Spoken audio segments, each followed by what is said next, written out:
Hello and welcome to How Do You Drew? This is a Drew Barrymore podcast brought to you by thedrewseum.com. And sponsored by our friends at Positive Medium. I'm Anne. And I'm Ashley. And hello. Hello. Welcome to episode 44. You know, I love a double number. I do too. I realized you like a 1-1 because of your birthday. I like a 1-1 because my birthday's in November. So we both like a 1-1 a little bit in there. And we like a 2-2. I don't know why. Why would we like a 2-2? I wonder. I don't know. We'll think about that and get back to you. I'm going to go ahead and jump into it's kind of an oopsie daisy, kind of a follow-up. So our previous episode was about our favorite magazine covers. And when we talked about one of my favorites, the Harper's Bazaar 1996 cover shot by Peter Lindbergh, we kind of briefly mentioned that I thought he was a famous photographer. Yeah. So I wanted to just say he did do another photo shoot with Drew in 2007 for Bazaar. It was a cover shoot. Totally forgot that. They shot that one on the Empire State Building. Oh, yeah, that's right. It's really rad. He unfortunately passed away in 2019, and he was a famous German fashion photographer who kind of helped usher in the supermodel era in the 1990s. So I was like, that's pretty cool. That is cool. Yeah, so I just wanted to follow up because I thought it's like when she works with a legend, when a legend works with a legend, I feel like we got to bring it up. Beautiful. Yes. All right. So what did you pull out for our mail this week? Okay, so we're still catching up on all the reviews that you lovely people have been nice enough to leave on Apple Podcasts. Mm-hmm. This one actually comes from Apple Podcast Philippines. Oh, cool. This comes from Christian, who is a big follower of all of the things we do. Yes. So Christian, thank you for leaving this. And Christian said, "Hi, guys. You know what? This podcast is great. You guys are wonderful. It's always on the point. Although oopsie daisies come out in the next episode." That just shows we're always going to come out there and say the truth. Then they say, "This pod feels like one of those fan sites that gives news to an actress, but weekly and in the form of a podcast because our girl's always working and always has everyday news." Truly one of a kind.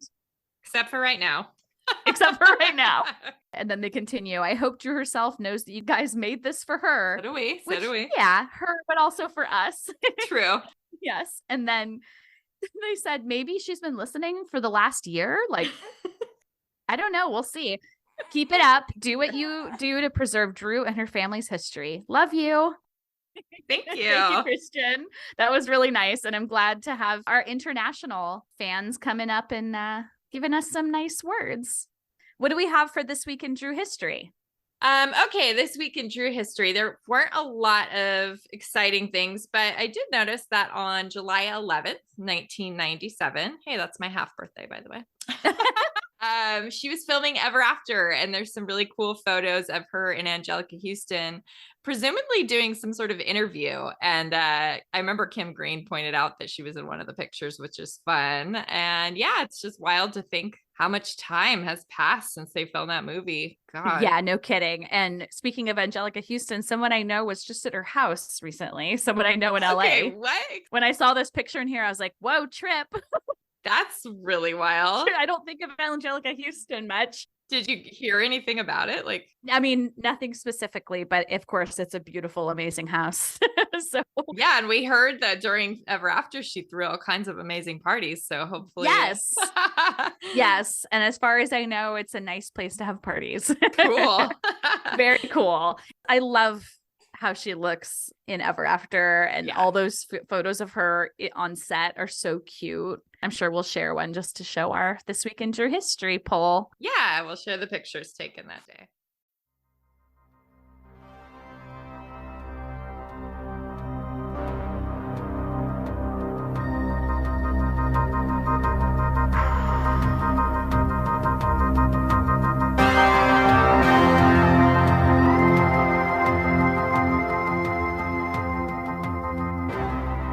All right, so we're ready for our weekly topic.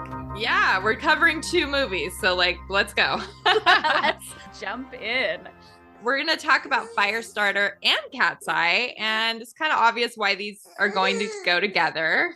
Billy. Okay, so a couple things that these two films have in common, which is kind of a cool reason to pair them together. Maybe obvious to some of you, but maybe not so obvious. So both Firestarter and Cat's Eye were written by Stephen King, produced by Dino De Laurentiis.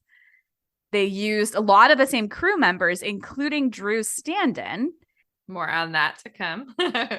Both of the films were filmed in Wilmington, North Carolina, which has become kind of a more common filming location since then. It has been used in more than 300 films and TV shows since then. So that's pretty cool. And Firestarter was the first. So they like started this whole trend of filming there, which is really neat. Amazing. So cool. I know I Know What You Did Last Summer and Empire Records were filmed there, which were two of my nice. 90s faves. So of course I knew that. Very cool. Okay, let's start with Firestarter because that came out first. So, I love a bad IMDb summary. Yeah. So I'm going to read this one. A couple who participated in a potent medical experiment gain telepathic ability and then have a child who is pyrokinetic. I like the word potent. Yeah, me too. I just think it's funny because it's not really about the couple. The whole movie is about the child and like being on the run from the government. Where's that part? And then have a child. Yeah, it's like an afterthought. Yeah. The end of the film is when they have a child who is on fire. It sounds like. Yes. Yes. So let's get into the production a little bit. Let's do it. So I guess Drew supposedly had seen the book Firestarter at a grocery store. And when she saw the little girl on the cover, she said, "That's me. I'm Charlie McGee." So tell me your story. Well, I was just curious if you've ever read the book. I have not. Okay. I actually remember in summer 2000 going to a used bookstore and they had the version with Drew on the cover and I bought it and read it over that summer. And it took me a really long time to read, I remember, which is unusual for me. Okay. But I liked it, I think. I don't know. I was just curious if you ever read it. I have not read it. I have a copy of it. I have a copy of her on the cover, but I'm not a great reader just in general. So I have many, many books I have not read. Yeah, I wouldn't say get into this one that took me forever to read. I think you're good with the movie. I just love that supposedly Drew manifested this part for herself. I kind of take it with a grain of salt if it's true or not, but it's fun to think about. I think she tells that story in a behind the scenes video. Okay. She said something like about telling her mom. And I went, "I'm a Firestarter. I'm Charlie McGee." So according to Little Girl Lost, she had tested for the part and then she like read the book again all night long because she was so excited. And then she tested again. And then, yeah, I know, like she read it in a night. It took me like 3 months to read it. Anyway, so she tested again. And then 20 minutes later, they supposedly got the call that she had the role, which is pretty fun. So there was a quote from a magazine from 1984 when the film came out that said, "Sometimes, like if I have to light a candle or something, I think, wow, it would be really neat to be that little girl in real life."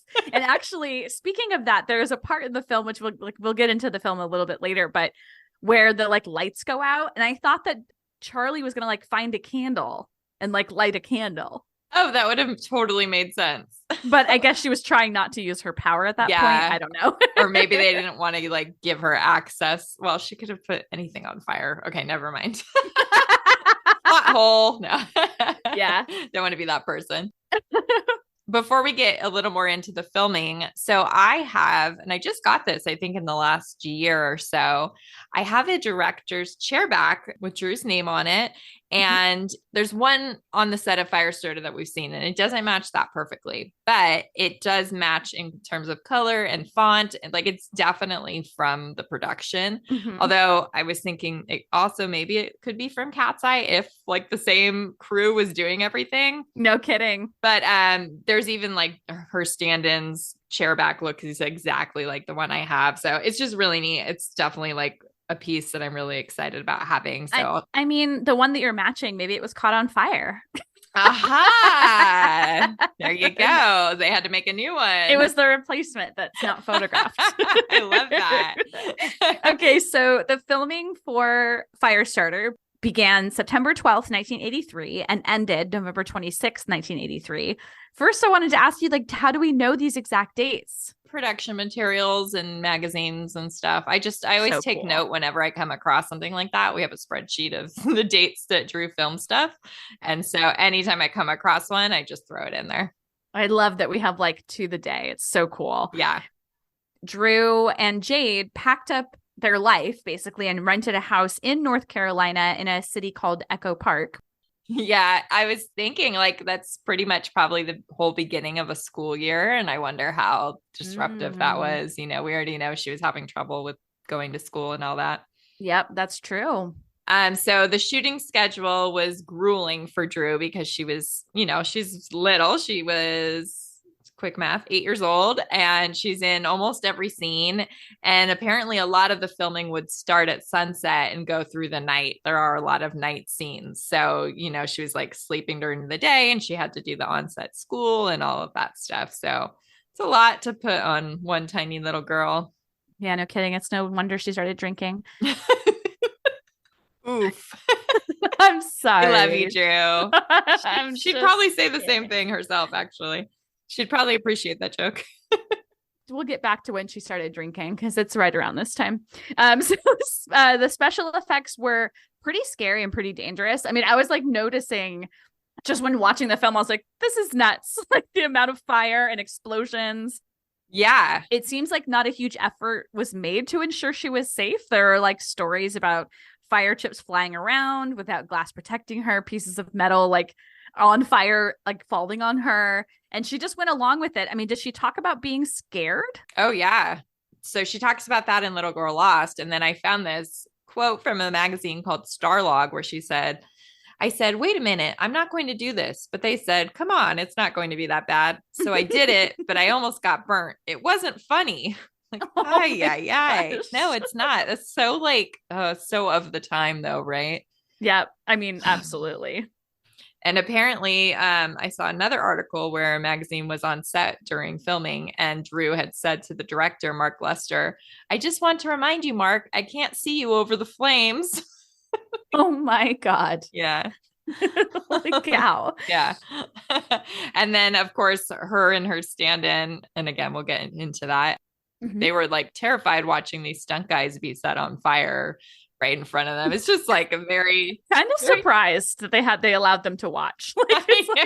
I mean, there's movie making. They could have filmed the reaction separately, right? That's true. I did have a thought when I was like thinking about the fact that there are so many scenes that are just her face. Yeah. Like she just had to be reacting. And in that behind the scenes, I'm just going to mention that again. There's a part where like the director is like yelling what's happening at Drew, like, and another car blows up. Yeah. And she's like, probably like changing the intensity on her face. Anyway, just speaking of like, maybe she had to kind of use those images of men on fire to help her intensity. I don't know. Gosh. Anyway. So Drew really enjoyed being on set with George C. Scott, and he is an amazing actor. I do find him a bit creepy in this. I mean, maybe for a good reason. Oh, yeah, we'll get into that. So Drew was a bit scared of him until she saw how sweet he was with his dog, which that's so on brand for her. And I totally understand that, like as a judge of character. Yeah. I love it. And then she also says that he gave her some of the best advice, which was just forget about the camera and do your job. And I've heard that kind of advice for actors before. It's like, just act naturally. Yeah. Just say the lines like you're saying them and you thought of them. Like, there we go. So that's kind of amazing. So good job, George C. Scott. Cool that he would talk to her like, as an equal. I'm sure she appreciated that. Yeah. She also formed a close relationship with Stephen King. He would like tell all the kids on set scary stories. And she said that he would talk to her about like music and TV and food. And it made her feel appreciated and loved. This is a reoccurring theme in her life, right? Yeah. Where on a movie set, she's getting this where she doesn't get in normal life. And then she also spent 2 weeks at his house in Maine before the movie premiered and got to, be with his family, which she loved. Which is so cool. I mean, if y'all don't know, if you're listening, I live in Maine currently. I'm from California, but I live in Maine. And I know big fans of Stephen King like go visit his house because he's got like these gates that are like creepy gates. Like it's very clear where he lives. And I wonder if it's the same house. There's a picture in our notes of her standing in front of it. So you can tell me if it's the same. But how close are you to it? I think it's a couple of hours away, but relatively close. So people have said to me, after moving here, like, oh, do you like Stephen King? And I actually have not read, I'm going to say I haven't read any of his books. Maybe I should start with Firestarter. Maybe not. Maybe not. One of the real highlights, though, for working on both Firestarter and Cat's Eye was the friendship that Drew developed with her stand-in, Jennifer Ward. I do see that you note here that there was another stand-in who wasn't really mentioned, but we have a photograph of her. Do you want to talk about what you found when you looked her up? Yeah. Well, I just thought, I was like, oh, that's so interesting. You never hear about Dawn Carmen. I looked her up just randomly, and unfortunately I found that she'd been arrested a few years ago and she wasn't looking so great. So not sure what happened there, but maybe they weren't, obviously the friendship was really formed with Jennifer. Yeah, maybe they just needed an extra stand-in for a few days and she just happened to be a second stand-in. Could be. Yeah. The girls, Drew and Jennifer Ward, were close in age. Jennifer Ward had like a very normal, quote unquote, normal family life with a mom, dad, and brother who went to church and ate meals at a table together. And Drew really wanted that. We've talked about her life a lot. So I think she craved that kind of stability. Yeah. She spent as much time as possible at their house and would pretend she was part of the family. Aww. So sweet. I know. I mean, I remember these parts in the book. Yeah. She tells fun ghost stories about their house supposedly being haunted. The little girl lost. Yeah. And then this was really sweet. This was in that same Starlog article. She said, she was the best friend I've ever had. I miss her so much. I spent more time with her than my own mom. They're like a real family should be. I didn't want to leave there. My gosh. I know. That's oof. I know. Pretty devastating. We know that she had this experience with film sets where she kind of would have this family and then it would end. And then she'd have this family and it would end. So she'd this is an early example of that. This is a perfect example. Yep. And then I always assumed, so there's a short story at the end of the Us March 1997 feature, a short story that Drew wrote. And she talks about this family and how the little girl had this nightgown that she always wanted. She wanted to be in this girl's life. And I always assumed that was about the Ward family. That makes sense. So we'll link to that. And what episode did we talk about that magazine again? Okay, so we talked about that in episode 15, if you want to go listen to that. Yes, and that's one of our favorite magazine articles anyway. So if you haven't listened to it, it's a great one. And as we kind of mentioned, she was devastated to have to leave them at the end of the shoot, and she actually pleaded to stay. So I love to think of her reconnecting with that person later in life. I know. Because I don't think we've heard of any stories since, but she definitely had this bond with her. Yeah. And then we just have to mention, so the cast and crew wrap party, that is where Drew first had alcohol. She had bet some crew members that she could drink 2 glasses of champagne. And wonderfully, they just said, yeah, let's do that. Sounds great. Great. You're 8 years old. That sounds great. Yeah. Great adults there. Yep. And Drew passed out and Jade told her to stay away from that, which we know she didn't listen to. Yeah. She wasn't listening to her mom very much at that time. And maybe in some ways she was right. But in this case, yeah, right.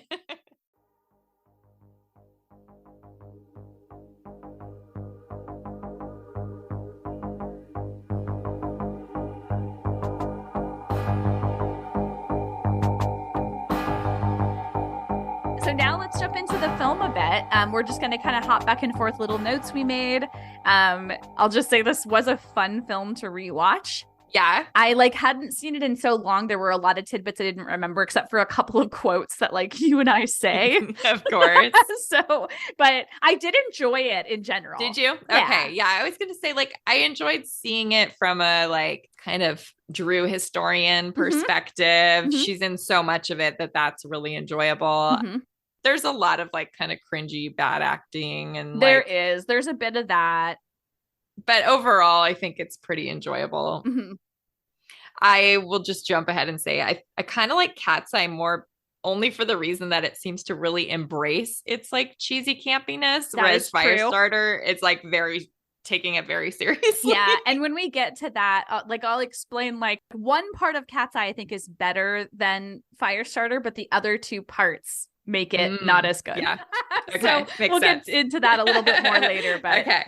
Glad we're giving ourselves an excuse to rewatch it, basically. Definitely. Yeah, that's a great way of putting it. Yes. The first note I made was just it's really classic early DVDs. It's when you put the menu on, there's firecrackle sound effects in the background.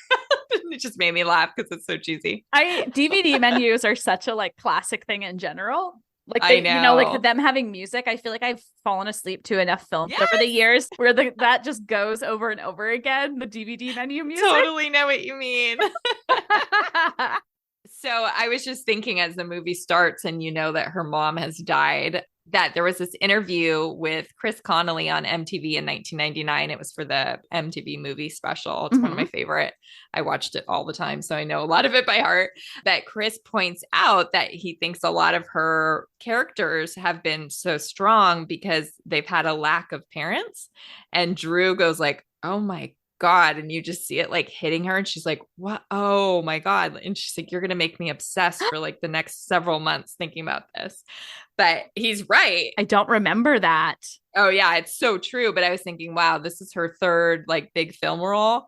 And all three of them, E.T., irreconcilable differences in this. There's like a parent missing or they're neglectful or whatever. So it's just fascinating that even back then that was already a theme. Yeah. Kind of crazy. Mm-hmm. I mean, what I've noticed in these films is like Drew's relationship with the like male characters. Like I just was like, oh, like I'm just thinking of her. Me too. You know, it's just like, oh, like so tender. And then it's just like, but she just like wants a dad. Yes. So speaking of her mom in the film, she was played by Heather Locklear. And I was like, okay, I remember acknowledging previously that we're like, she must have been young. Yeah, it's so funny. I had the same thought, and I actually did look up her age as well when I was watching it. But I think we had to note it because she's 22 years old when they filmed this, and she must be playing like slightly older, but people just like looked a little bit. The way they dressed was a little bit older anyway in the 80s. Yeah, but I'm like, that is so young. Like, yeah, with an 8-year-old. Yes. Okay. I was just thinking it's funny that she ended up, being on Melrose Place and Drew was so obsessed with that show. Oh. So that must have been fun for her to be like, that was my mom once. Yeah, that is so true. And then the last thing I wanted to say, it was like another general note, but there are so many instances where Charlie's father, Drew's character's father, is just like carrying her around. Yeah, always. Like, and he's like so much like manhandling her. Like, it doesn't seem like he's hurting her, but it's just very like picking her up and carrying her like under his arm like a football. Like, okay, is that actor's name David Keith? Is that what the father's name is? Okay, yeah. So I think, by the way, I have a note later, but I think he's kind of cute. Oh. Anyway, moving on from her parents for a second. So this is something that we've talked about before, and that podcast that's going through Drew's entire filmography, the Drew Barrymore-a-thon, they've mentioned this, and it just made me laugh, is that when Drew was little, she sometimes had these little smirks on her face when she was delivering lines, like she's trying not to laugh. And I noticed it pretty strongly in the scene at the airport before and after she sets that jerk on fire. Yes. In that scene, also that dialogue, he just keeps saying the same thing over and over again. I know. Oh my God. Could we have cut a little bit of this? Anyway. I also loved that in the little flashback in their kitchen where she sets her mom's oven mitts on fire on accident, that Drew is wearing the yarn pigtails that, of course, she has in E.T. Yes. And then she also sported a lot in 1982. It was kind of like a little trademark of hers for a bit. So I thought that was fun. I also feel like the set of pajamas that she's wearing, I think it's in that scene. Is she still in pajamas? Anyway, it's like looks like something I had in the 80s. Oh, totally. Like a very specific type of nightgown. Very early 80s vibes for sure. Totally. The first little shot that they showed of the shop, which is like the lab, I guess, where they do all this stuff. Government lab. So, yeah, that was the first part that made me go, oh, that's right. This is like definitely a heavy inspiration for Stranger Things, which is funny because so is E.T. So they like show this like chain link fence of the entrance of the shop. And I was like, it's like in a forest. I was like, this looks exactly like the one in Stranger Things. Totally. And that's like constant throughout that whole part of the movie, is sort of like doing these experiments on this little girl who has powers. And yeah, it's all very, very connected to that. So that's fun. It was funny that you made that note because I have a friend staying with me and she also said, like, what you're describing kind of sounds like Stranger Things. I was like, Yeah. totally. It's already in our notes. Like, so funny. I know. It's funny because I was, trying to sell this to Mila to watch and she wasn't that interested. And then later I was like, oh, I could have told her this was like heavily Stranger Things related, but oh well. It's all right. Maybe some other time. Okay. So Drew and her dad are hitchhiking and they end up getting a ride with this nice old man. And it's just a really cute scene. He says that his wife would be really excited because she's always wanted a little girl. And then Drew just makes like a really sweet face at the guy. Like, I don't know. Yeah, it's funny. Like some of her, and I'll have a little note about this later. Some of her line deliveries are a little like not so great. I know, but then some are really good. Yeah, and a lot of her expressions are really, really good in it. So I do feel like her expressive-ness is like really like the biggest thing in this film. Obviously, because there are like so many close-ups, and I'm like, there are only a couple times where that smirk comes out. Like surprisingly few, Yep. Anyway, so speaking of this wife that they go to visit, it's Louise Fletcher who plays the older man's wife. And I was like, oh my God, this woman's amazing. And I was like waiting to like have her have a really dramatic moment. So she famously plays Nurse Ratched in One Flew Over the Cuckoo's Nest, which I don't know if you've ever seen it, but it was several years before. Yeah, I've seen it once. I barely remember it, but I always know her. I'm like scared of her from Flowers in the Attic. Did you ever watch that? She's the grandmother. Oh my gosh. I loved VC Andrews, and I don't know if I ever saw that movie, but she's an amazing actress. In this, she doesn't really get to shine as much. So I just kept waiting. She's just like this nice lady. Yes. I don't know if she won an award for One Flew Over the Cuckoo's Nest. I think she did win an Oscar for it. I think you're right. I mean, maybe I can look that up really quick. Just out of curiosity. You looked that up while I mentioned that I thought it was so cute that Drew's playing with chickens at their farm, which is like, later on in life, she would have all these chickens and be so into it. So I was like, oh, that's fun. It's such a cute scene. I had the same thought. She won, yes, for One Flew Over the Cuckoo's Nest for Best Actress in a Leading Role. So then I was just like, when I saw her, I was like kind of expecting. Anyway. Okay. So I literally put a note that says her burp. I knew you were. I knew you were going to note that. I was like, I'm not even going to write it. She's going to get it. Because it's so good. So I feel like similarly to Chickens on the Farm, it's like Drew's burps are just like part of her life now. I know. Definitely like some interesting, like, oh, this is her then, this is her now. Same thing. Yeah. There were a couple of quotes I wrote down. She figures out that the federal agents are on their way, or whoever the heck they are, the guys that basically they're like trying to get them because they're dangerous weapons. So I don't really, I mean, the whole thing is, of course they're dangerous. It's a little shaky. But little Charlie McGee says to the old man, he's like, I'm going to go get my deer gun. And she says to him, you don't need your gun.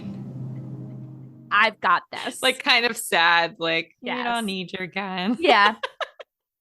And that whole scene is just explosions. It's like the first time you really see her do like a big setting shit on fire. Yeah, well, the dad even says she's never done anything like this before. Yes. Like, I think it's supposed to be the first time she really goes crazy. Yes.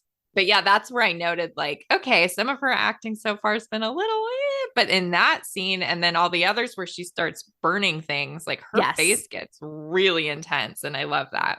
Yeah, it's really good. But one thing I will note is like, I'm not like a huge like action film fan, like huge, like senseless explosions.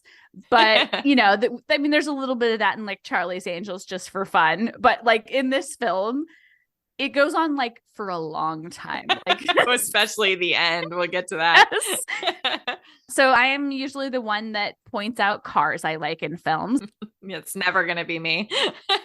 In this film, when they're running away after that big, firestorm, they're driving in a Jeep that's given to them by this older couple. And it's just an awesome, like, I don't even know what it is, like a Jeep Wrangler. It's red. It's pretty cute. And I was like, I'd drive that. I love it. They arrive at the lake where they're going to Grandpa's lake house. And she's just so cute when they're arriving. She's like, I know. She's like feeling all good. Seems like she gets a chance to act like a little kid for a minute, Yeah. She's talking to her dad when they're at the lake and they're kind of settling in, that she's like, will I get to go back to school and be like everybody else? I know. I almost made a note about that too. Yeah. It felt so true to Drew's life, right? Yeah, where I was just like, And like, oh, she just I wants to know. be a normal kid. I know. And I was like, nope, Drew, you're never going to be like everybody else. Yes. For the rest of your life, you're going to be incredibly famous. You're going to be the fire starter. I'm sorry. You know what? You know what? She lights up a room when she walks in. Aha. She's the fire starter. Perfect. All right. So one other note I wanted to make, we talked about George C. Scott a little bit. He's pretty creepy, right? Yes. Okay. So I could be remembering this wrong. Like I said, I read the book in the year 2000. Yes. So it's been a while. But if I remember right, in the book, first of all, that character's supposed to be Native American. So it's kind of like, yeah, he's Rainbird. Yeah. I mean, okay, that's just typical, right? But anyway, I think he's supposed to be like pedophile in the book, if I'm remembering right. So that just adds a whole level of creepiness that like he's already awful. But then like I came in with that sort of memory and I was just like, I don't like this. But there's the part where he's describing like his intentions is for her to be his and like we're gonna be terrible good friends. Like it's so creepy. Yep. Barf. But I couldn't remember like what happened with their relationship. So I was kind of like, is this creepier than I remember? Yeah. I mean, I just say it is funny for me because he plays Ebenezer Scrooge in one of the renditions of A Christmas Carol, and it's the one that my dad likes the most. So I've seen him in that role so many times that like watching him play this part, it just feels like he's Scrooge. I think it kind of took me out for a second. So this is kind of similar to what I said before about being so cute at the lake. Drew and her dad at the lake house, and they show them fishing, and Drew's just so cute in that scene. Like I don't really remember much details about it, but she's just like cute little Drew. Yeah, she's very adorable. Yes. And then there's like ET style federal agent approach. Don't you think? Because they're like in I can't suits. believe I didn't catch that. Yeah, they're in the suits, and it totally is like that creepy scene where they all come into their house in ET. Except for in ET, they have like the breathing, like the both creepy. Yeah, but in this, they're like coming in through like the woods in these silver suits, so she doesn't burn them up. I guess it's so funny. They're like supposedly fireproof suits. I know they look really cheap too. Yes, and exactly. And then I just thought it was a nice touch that when the dad like is like knocked out, I think they both get knocked out because they're like shot with darts, I guess, like knockout darts. I don't know what they're called. Tranquilizers. Knockout darts. Knockout darts, So once they're knocked out, like the dad is like holding on to Charlie's jacket. I noticed that too. And then they show the teddy bear floating in the lake. I was like, I know. I was like, nice, geez. It's a nice touch, but it's also like, all right. Really make it hit home. This little girl. It's just a little girl and her daddy, Yeah, totally. And this is where I made the note that the dad's kind of cute. Oh, you liked him when he was knocked out? Yeah. You like your man unconscious, huh? It's the only way I like him. And then there's a part when they're actually at the shop because they've been captured, and she's like storming around the room looking at the walls. I loved that. She's like opening every door and they're all like blocked, and she's just like all mad. Yeah, just like stomping around the room. It's so cute. I was just like, this is too much. I love that we made the same note after this, though. So Martin Sheen's character, he works for the shop, and he comes in to try to talk to her, and we both love that she says, "Get out!" No, what kind of talk is that from a nice little girl like you? Go to hell! Oh, a very stubborn, nice little girl. She's a fiery one. A little bit fiery, I think. I just thought it was also funny that they were trying to like bribe her with toys and dolls, and she was just like completely uninterested and throws a pillow over her face. Like, you really think that this is what only thing I want right now? Like, she's like, I want my father, you dumbasses. Every time she asks about her dad, those line deliveries are not great. When do I get to see my daddy? She probably had to say a line like that so many times. True. They cut to the next scene and she's playing video games and she's wearing these like cute Adidas shoes. She has this cute like red and white outfit on. But I was like, oh, she's actually like, okay, I'll use this crap you guys gave me. Like, what the hell else am I going to do? And then it's so cute until the creepy George C. Scott comes in. Yeah. I think she's just talking to George C. Scott at this point when she says, I killed them. I burned them up. Oh, And it reminds me of the E.T. E.T. the E.T. thing. I killed him. Saturday Night Live, 1982. I killed him. Killed the little sucker. I'm pretty sure that skit is not available to watch on Peacock, which is such a shame because it's like the only good skit from her first appearance. I have it on video. I do too somewhere. Yeah. And then we both made like a couple notes about the cinder block scene. So they set up this like wall of cinder blocks for her to burn. For some reason, I always like in my memory, I thought she was saying back off to like whoever she was mad Me at. too. Yeah, but it's actually she's Back off telling to her power. Yeah. I know. Why did we both have that wrong? Anyway, so she starts like learning how to control it or trying to, putting it into water. Yes. And after the cinder blocks, which was like a lot of power she had to use, she's saying, back off, back off. And then this is the one that we always used to laugh at. Back off, dude. Back off. Back off. That's why you noted it. Yeah. Back off. I think that we just quoted that more than we ever watched I mean, for sure, more than we ever watched the film. So we just were like, yeah, she's saying it about whoever she's trying to attack. But there are just all these instances in this like experimentation part of the film where she's like talking to herself, basically. Yeah. It was so cute. So they're, all those experiments, they're all like Drew is adorable, many, many close-ups of her lovely little face. There's a scene, so she's like separated from her father during this part where they're at the shop, closed up into like hotel room. Oh, I know. It's so claustrophobic feeling. It looks nice, but then like Ashley said, like the windows are blocked off. So it's all this like, I don't know, bizarro land. And Drew is so cute when she gets the note from her dad and she's wearing like this bright blue sweater with red cherries on it. You know what? They're actually apples. Oh, I just went and looked. I was like, I thought they're apples. I went and looked. They're apples. Okay, thank you. So, It is very cute 80s sweater style. I thought it was a cool little touch that when she thinks they're going to leave, she puts back on her outfit rather than all these clothes that they've provided her with. I don't know. I thought that was like a nice little touch. Yeah, I didn't notice that she was in her own clothes. But yeah, now we're going to kind of jump to the end when her father gets shot. And there's just this little like, Daddy, you're bleeding. It's really sad. that whole scene is very sad. Yeah, she does great in that part. She does. But also like I can't help but feel like it's funny. It's like the helicopter explodes. There's like fireballs, like literal fireballs. The fireballs are wild. I mean, then I'm still laughing because then we get to our favorite line. Yeah, I mean, again, it's not funny, it's sad, but this is another thing we just quoted all the time. After she has laid waste to this place and killed everybody and made everything explode except for the horses. She let the horses go. Oh, I which is loved good. that. I loved I that the know. horses got out. But she says, For you, Daddy. I'm just gonna use So that. sad. I'm not editing in the it's good. I'm the same. It's Yeah, exactly. It's perfect.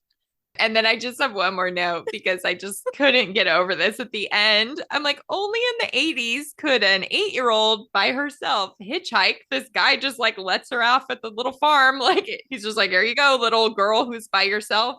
Hope you're good. I had a thought about that like that guy just assumes. I mean, of course, like the woman comes up. So, Louise Right. Fletcher, Nurse Fletcher, like Fletcher comes up, Nurse Fletcher. She comes up and like gives her a big hug. So like, I guess they're safe. But like, yeah, just pick a kid up, drop him off, Yeah. like no questions asked. Did she just destroy an entire Government operation? building. Yeah, like no questions asked. Like she just looks innocent. All right, so let's jump into the release and, bring us back to modern day regarding Firestarter. The premiere was in Bangor, Maine, which I find very interesting as a Mainer now. Like, that's not the biggest town. Mainer. Is that what you guys call yourselves? Mainers? Really? Oh, Yeah. interesting. The premiere was on May 9th of 1984, which was the year I was born.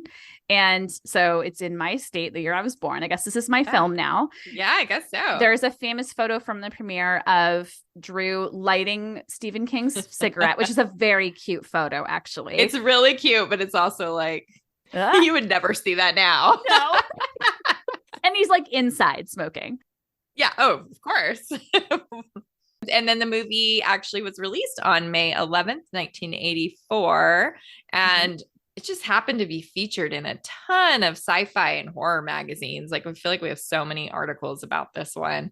I guess it was a big deal. I just pulled one little quote where she said to Starlog magazine, "It's very scary, but I don't think it's a horror movie." And I would agree with that. Yeah, I think one of the reasons I feel like a lot of the magazines talk about like the special effects and stuff. Like, I think that's one of the reasons it was a big deal. Plus, people love Stephen King. Which actually, I want to like give a quick note to that. I really do appreciate all the practical effects in this movie. It's so nice to see that instead of just like CGI. Like, I think the fireballs are one of the only things that were clearly done like with computers or something. Yeah. However they did it back then. But everything else is like truly real stuff happening on the screen, which it's just so much more fun to watch, I think. Totally. There was a sequel. So I haven't seen any of these, like the sequels or any of the remakes. So there was a sequel in 2002 that starred Marguerite Moreau, which I also don't know that actress. And she played the adult Charlie. Do we know anything about like the plot of that film? Nope. I'm sure we could ask our friends at IMDb. Let's find out. It'll give us a really accurate summary, I'm sure. A young woman who has the ability to start fires with her mind must now face the trauma of her childhood by battling a group of very talented children and their cool leader, John Rainbird. Wait, what? So John Rainbird is back, but wait, his name is now John Rainbird, and now he has a bunch of kids with powers, played by Malcolm McDowell. Now I want to see this. Has Dennis Hopper in it? This is very strange. Okay, I think we're gonna have to go over that film for some reason. No, I'm just kidding. Yeah, you go watch that and report back. Okay. And then this was really fun. In 2007, when Drew hosted SNL, she had a skit where she reprised her role as Charlie, and she was selling smoked sausages. And it looked like so funny. The box has a picture of her from Firestarter on it. But yeah, she has like a little wig and the denim jacket. It's fun. It was really cute. And then just last year, 2022, there was a remake that starred Ryan Kira Armstrong as Charlie and then Zac Efron as the dad, if you want to feel old. I remember when that casting came out, I was like, wait, isn't he like 18? But Drew had Ryan, this little girl, on the Drew Barrymore show, and it was a really sweet segment. It was like adorable. So we'll link to that if you haven't watched it. They both like stood side by side and did the whole like hair flying in the wind thing. It was so cute. Howdy, Drewbies. We want to tell you about our sponsor, Positive Medium. We've actually been clients of theirs for at least 10 years, and they take care of all of our website needs for thedrewsam.com. They offer custom web design and professional coding, search engine optimization, marketing, and hosting. So we've been hosted by them, but we've also been able to take advantage of a lot of their expertise in these other areas as well. Absolutely. So customer service is the biggest draw for us with this company. They have saved our site literally from obliteration quite a few times. But then they also help us with minor issues in just like literally a matter of minutes. So if we have like a coding question or just like something on the back end we can't figure out, we reach out to them and we get an answer back and the issue is solved within moments. We're so excited that Positive Medium is allowing us to offer our listeners 25% off managed WordPress hosting plans using our promo code DREW, D-R-E-W, of course. And if you want to take advantage of this, visit positivemedium.com. We really, really vouch for these people. They've been so great to us and will continue to be great to us. I can only imagine. I mean, they're great by offering this to our listeners. So take advantage. Again, it's promo code DREW, of course.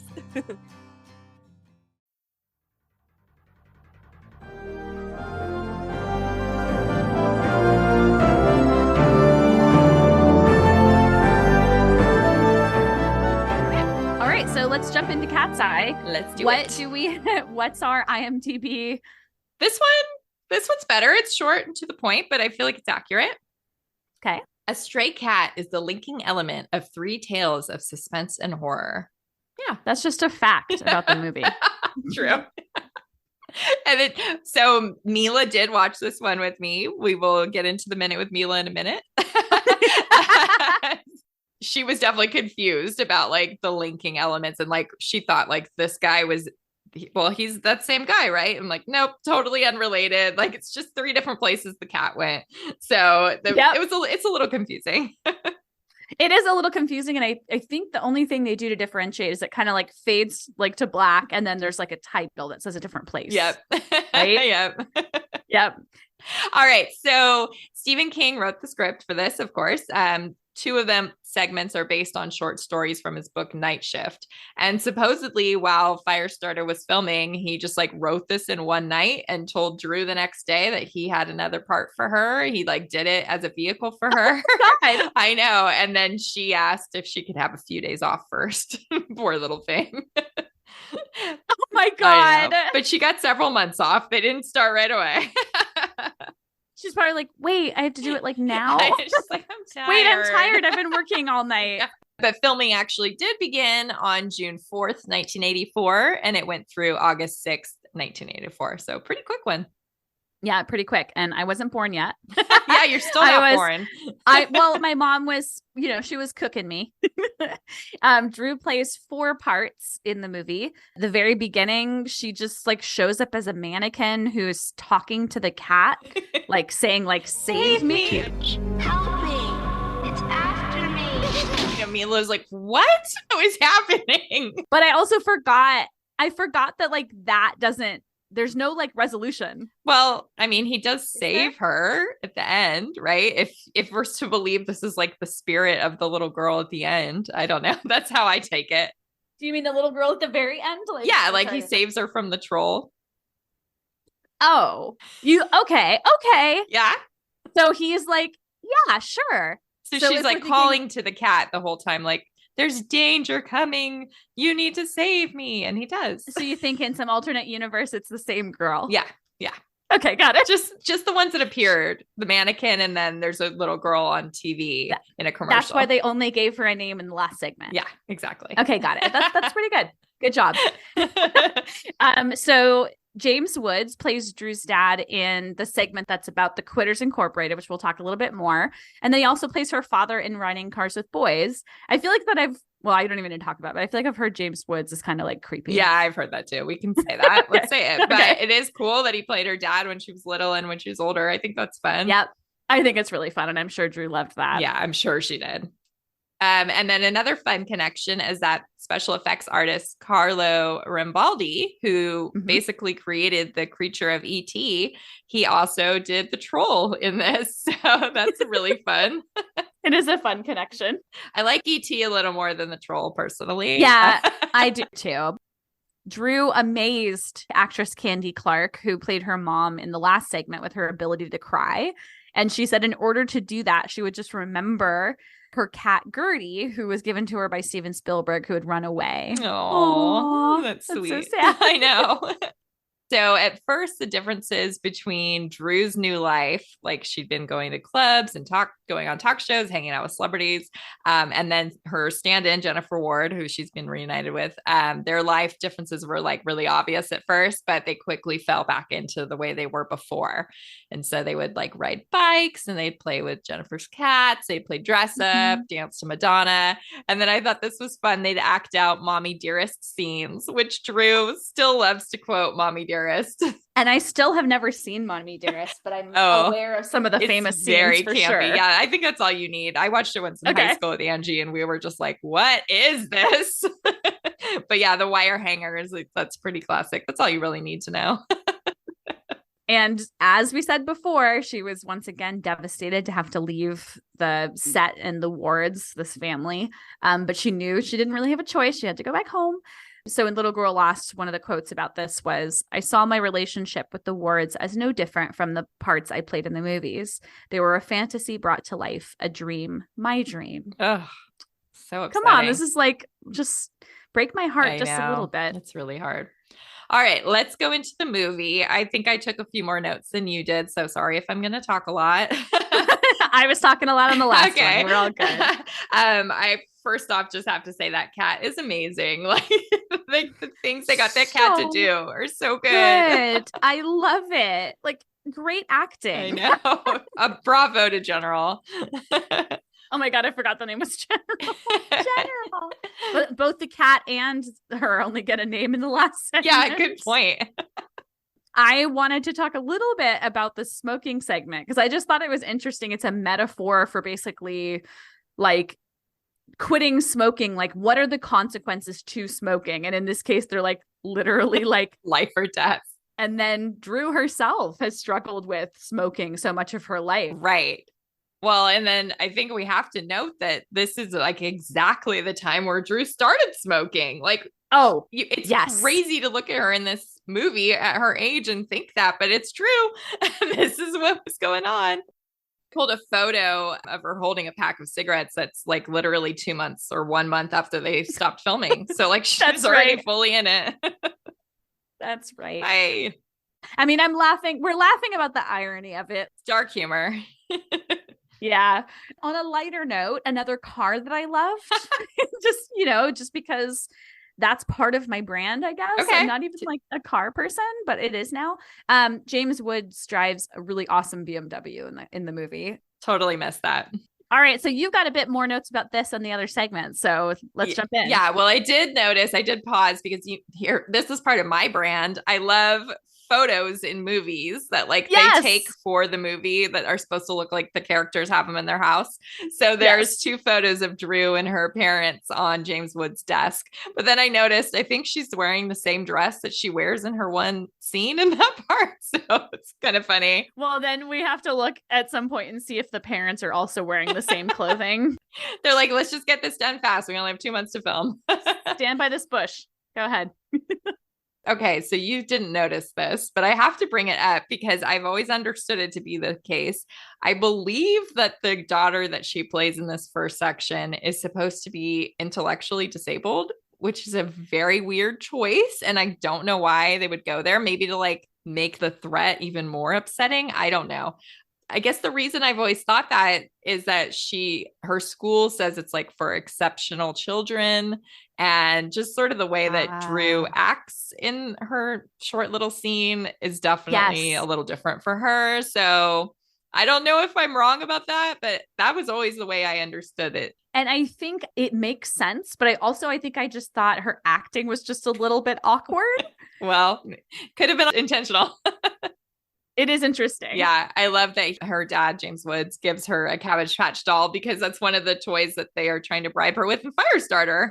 But, it's very of the time. Absolutely. I don't think I ever had my own Cabbage Patch doll. Did What? you? Are you serious? Oh, yeah, definitely. I had a couple. I have visceral memories of they had the signature of the Xavier Roberts. I think that's the creator. It was signature was on all of their on the butts. What? I'm thinking about that now. That seems weird. Yeah, I had one because I remember that. Okay. I remember but I feel like I got it maybe not exactly when I wanted it and maybe got it secondhand. So I didn't have the certificate. Oh, yeah. The birth certificate. That was a big part of it. But I thought it was funny that the little vision of Drew that the cat sees on the commercial, she has these Shirley Temple curls. I just thought that was sort of fun because, Drew is, of course, the Shirley Temple of her time. Mila had a quote that I had to write down. So now we're in the last segment, the one where Drew is actually playing the daughter named Amanda and the cat comes and saves her. The kind of part she's known for in Cat's Eye. And there's the part where she's watching Tom and Jerry and Mila said, dang, Tom and Jerry has been around for a long time. AKA, you're old, Mom. Yeah, no kidding. But since we're talking about Mila, let's have her come in and tell us what she thought of Cat's Eye. Very cool. Here's our minute with Mila. Okay, so Mila, you watched some of Cat's Eye. What was your impression? Alrighty, I have a couple of things to say about this. First of all, I had to bring my cat Willow in because, talking about cats, we got to bring the cat in. Absolutely. Willow. So, first of all, the mom literally is terrible. Like, who wants a mom who doesn't like cats? Like, excuse me. Not me. For the people who like dogs, I love dogs too. So don't be like, oh my gosh. But second of all, the dad was like kind of cool in that one part when he like found the cat's little like a boo-boo on the neck. Yep. Telling the mom, he was like, this cat is probably fine. Third of all, the little troll, like, my Yeah, mom, creepy. my mom told me about him, and I was like, all right, sounds like a troll. And I was like, what type of troll is this? Like, Did he creep you out a little bit? I mean, he was creepy, but he wasn't like, oh my gosh. Kind of goofy, right? It was like so fake. But also, I was just gonna say to you, like, that's special effects for the 1980s, so you can tell it's like not so great. Like, that would probably be scarier now, right? Definitely, yeah. What'd you think about Drew? Oh yeah, Drew. I saw like most of the parts that she did, and she did really good. I like her curls, and I like her like, I don't know. I just like that she loves the cat. Me too. So tell us about your feelings on General, the cat. Well, General, the cat, he's amazing. He's like, he reminds me of Yeti, my cat, because he like protects my sister in like every way possible. He's like, don't touch her. That's my little sis. So he reminded me a lot of that. I just love the cat in general, and he's so cute. He's so cute and so tough. Yeah. I just realized that I said I love the cat in general because, you know, he's. But yeah, So thumbs up or thumbs down? thumbs up. Okay.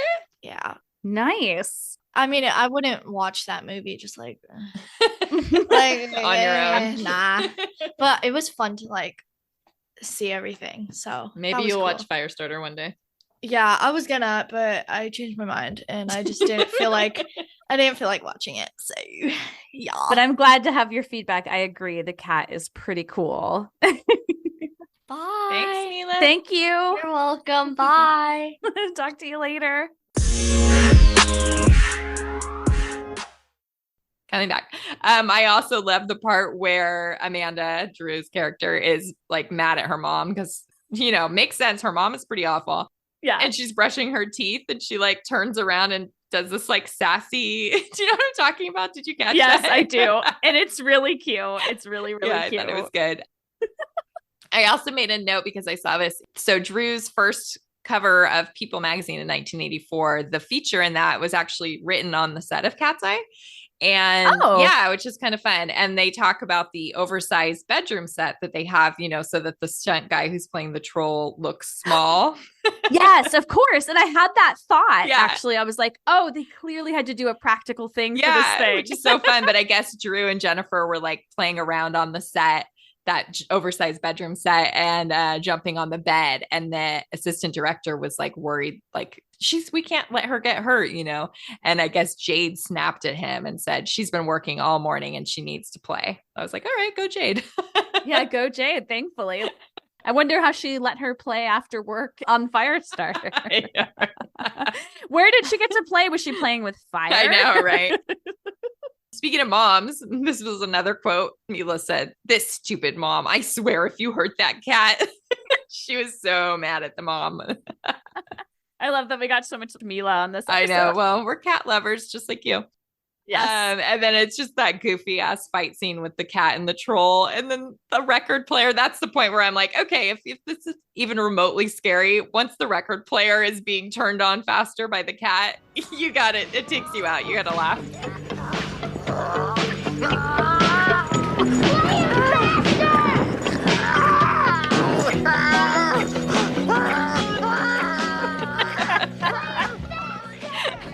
So ridiculous. I know. It was like fast enough to like get the troll like spinning, Yeah. right? Was Yeah, it? and then it spins off into the fan and dies. It's so kooky. It's like, look how silly and I know. weird Oh, this the is. 80s. Yes. And I love this last note. It's actually really cute. It's interesting. I wonder why. But so Drew is just credited as our girl, which is so strange. Like, I don't know why they didn't just call her Amanda, or like, I almost wonder if there's like a SAG reason she couldn't have multiple credits. I have no idea. I think it was probably just to be like, Just here's sum the it girl up. you saw multiple times. Yeah. Like, this is our girl. This is the girl. Which I love in because all of like them. we always think of her as our girl Our too. girl. Hasn't she called herself? Wait, what did she write in her? Oh, Your girl. Yeah, she wrote to us. Hey. Your girl, Drew. our girl. Love it. She told us. She gave us permission to think of us that way. Yep. All right. So the film Cat's Eye was released April 12th, 1985. We don't really have a lot to say about that. Yeah. I don't think it was like a big success. It's sort of like a lesser known, but for what it is, I think it's fun. I will say, I feel like the first segment about the smoking like actually is really good on its own. Like it's only like 1/3 of the film, but it's actually like Yeah. done We pretty didn't even well. mention the middle one because it's just so like meh, whatever. yeah. I mean, and she only has like little just at Just the that little, beginning. yeah, that little Yep. curly Shirley Temple part. Yep. So Stephen King came on the Drew Barrymore show in 2021, which is fun. We'll link to that. And Drew talked about how formative he was in her early life, especially when she got to spend time with his family. So just another good example of like sort of these found father figures that she had. She also like briefly misspeaks about when they filmed Firestarter. Of She course. says 1982 in that. Of course she does. That's her brand. Yes. Yes, it is. And then this is kind of fun. I found that there is a museum called the Cape Fear Museum in North Carolina. And they had, I guess it's got no longer there, unfortunately, but they had this whole Wilmington filming exhibit with items Awesome. from all kinds of productions, but including both Firestarter and Cat's Eye. And Jennifer Ward had contributed some items to that, like well, we'll show some pictures, but yeah, that's really fun. And she also did an interview with a local news station about it. So we'll show that, which is, it's really neat to see. I like Yes. freeze framed. She had like all this stuff set up on her like kitchen table from the movies, like tons of photos, and you can Oh, Jennifer Ward did? yes, and you can barely see them, which is it's like so frustrating. I'm like, I can tell that's Drew, but I can barely see it. But I Yes. took a couple little screenshots. So anyway, we'll show some of that fun stuff. That's so cool. on the I will episode. say, like, one of the things they had on exhibit was a little mug. And I Yeah. had written down how cute I thought the mug was. the little bunny And mug. yes, that she like boils water in at some point. It's like hot chocolate that Martin Sheen brings her. Oh my God, that's right. Yeah. And then she's like, yeah, take this hot chocolate. That's right. I just love that they exhibited that because it has such a like in that scene, it's prominent. Yeah. It's pretty cool. I thought so too. And of course, as like an archivist and museum and like worker, I'm like, how cool would it have been to like work on this stuff? Oh my Like, God. Absolutely. To be fair, our Drewseum does have screen worn costumes. It does. And maybe one day you can come visit that in person. Maybe that's the goal. That's the goal. That's our teaser at the end of this episode. All right. So that was fun to talk about those. It was really like, I'm glad we rewatched them because you're right. They're not the movies that I would like ever put on without a reason these days. Right. Yes. But it was fun to like get to see that again. And yeah, it's fun to see little Drew. It is fun to see little Drew. I think I would recommend you watch them to get your dose of little Drew. Yeah. And did you like pick up on all the like expressions that she makes where you're like, oh, that's true. Like she still does the same faces and stuff. Totally. It's fun. Totally. And like even her voice like doesn't sound that much different Yeah. like, in a weird way, you know? Oh, okay. That was really fun. Thanks you guys for listening. If you like that, go rate and review us. Then you can have your review read on air eventually when I get all caught up. And then you can follow us on Instagram at How Do You Drew Pod. We also have one at Drewseum for way more Drew content, pretty much anything under the sun. And I have tiptoed into the new world of Threads. We'll see what goes on there, but I thought I'd set us up with accounts. Drew has yet to show up there herself as she's on a little social media break. We'll see if she makes an account or not. Yeah. So we're out there, guys. You can find us. Do it. Also, make sure to visit our website at howdoyoudrew.com. Every week, we've got episode pages that are worth checking out to get the visual for all of our ear candy. And make sure to send listener mail to howdoyoudrewpod@gmail.com. Yeah, send an email and let me know if I'm right about our the portrayal of Drew's character in the early Yes. part of Cat's Eye. Yes. Let us know how you feel about that. And let us know which one of these movies you like more. I'd love to hear. Actually, we'll do a poll. I'll do a poll. Yeah, we'll do a poll and then we'll see. We can also like do a question on Spotify. That's right. Go Also, check out so- Spotify for polls and questions. Yes. Okay, the question to take us out today is what's your favorite berry? Oh, Drew Barrymore. good one. I guess I gotta go strawberries, Okay. but I also really love blueberries. But I wouldn't eat them by themselves the way I would with strawberries. I like blueberries in my cereal. So Do you cut up your strawberries before you eat them, or do you just eat them like full percent? if I'm eating them by themselves, no, because I'm lazy. But if I'm putting Okay. them in cereal, yes. That makes sense. That makes sense. I have blueberries in my cereal. Yeah, me too. Like almost every day. I think I do it because of you. I wouldn't be Because surprised. you showed me that on the cover of the Trader Joe's brand cereal, it showed them eating blueberries. Yeah. I just realized this. Yes. And so I started doing that with just bran. It's just so and now I good. do it with everything. Well, they're like a superfood too. Like just having a few blueberries a day is supposed to be incredibly beneficial for you. So you're welcome. Drew Barrymore's. Drew Blueberry more. Blueberry. All right. That's our cue that we're going off the rails and it's time to say goodbye. Yes, it is. Thank you, everyone. And we will see you next Tuesday. Bye-bye. Bye.